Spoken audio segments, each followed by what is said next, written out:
اللہ اکبر اللہ اکبر۔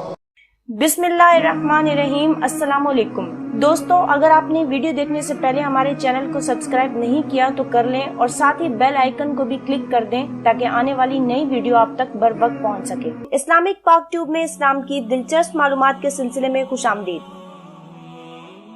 سب سے پہلے نماز فجر کس نے ادا کی ہے؟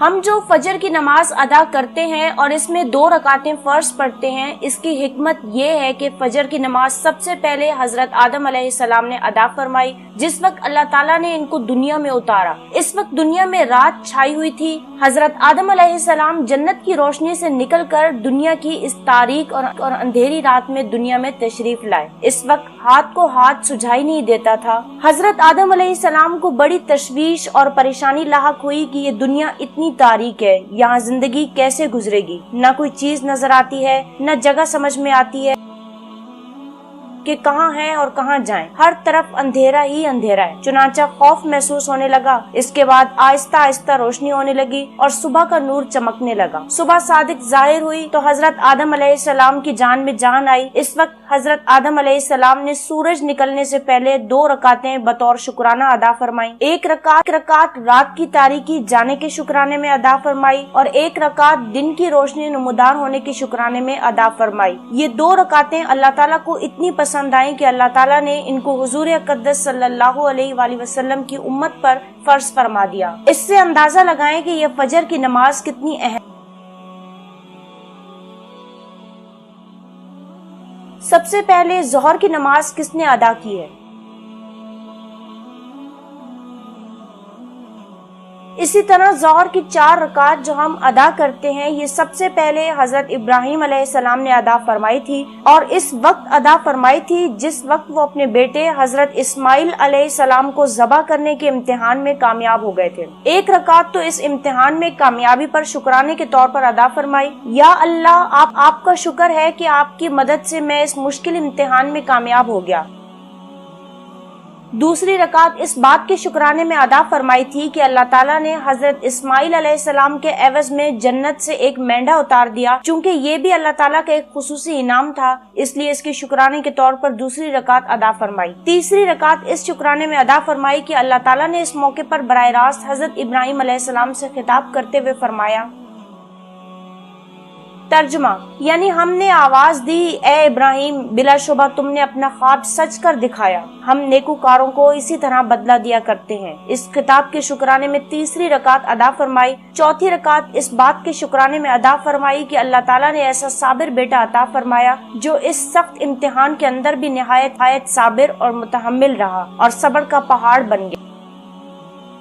اگر وہ متزلزل ہو جاتا تو میرے لیے اللہ کا حکم پورا کرنا دشوار ہو جاتا۔ چنانچہ خواب دیکھنے کے بعد بیٹے ہی سے مشورہ کیا کہ اے بیٹے، میں نے یہ خواب دیکھا ہے، تم غور کرو تمہارا کیا ارادہ ہے۔ بیٹے نے جواب دیا، ابا جان، آپ کو جو حکم ملا ہے وہ کر گزریے، عنقریب انشاءاللہ آپ مجھے صبر کرنے والوں میں سے پائیں گے۔ ایسا صبر اور متحمل بیٹا ملنے کی شکرانے میں چوتھی رکعت ادا فرمائی۔ اس طرح یہ 4 رکعت حضرت ابراہیم علیہ السلام نے ظہر کے وقت بطور شکرانے کے ادا فرمائی تھی۔ اللہ تعالیٰ کو ایسی پسند آئی کہ سرکار دو عالم صلی اللہ علیہ وآلہ وسلم کی امت پر فرض فرمائی۔ سب سے پہلے عصر کی نماز کس نے ادا فرمائی ہے؟ نماز عصر کی 4 رکعتیں سب سے پہلے حضرت یونس علیہ السلام نے ادا فرمائی۔ جس وقت وہ مچھلی کے پیٹ میں تھے وہاں انہوں نے اللہ تعالیٰ کو پکارا، جس کو اللہ تعالیٰ نے اس طرح نقل فرمایا ہے۔ ترجمہ چنانچہ انہوں نے ہمیں تاریکیوں میں پکارا کہ لا الہ الا انت سبحانک انی کنت من الظالمین، تو ہم نے ان کی دعا قبول کر لی اور ہم نے ان کو اس گھٹن سے نجات دے دی جو ان کو مچھلی کے پیٹ میں ہو رہی تھی۔ اسی طرح ہم ایمانداروں کو نجات دیتے ہیں۔ چنانچہ جب اللہ تعالیٰ نے ان کو مچھلی کے پیٹ سے باہر نکالا تو انہوں نے شکرانے کے طور پر 4 رکعت نماز ادا کی، اور 4 رکعتیں اس لیے ادا فرمائیں کہ اللہ تعالیٰ نے ان کو 4 تاریکیوں سے نجات عطا فرمائی تھی، ایک مچھلی کے پیٹ کی تاریکی سے، دوسرے پانی کی تاریکی سے،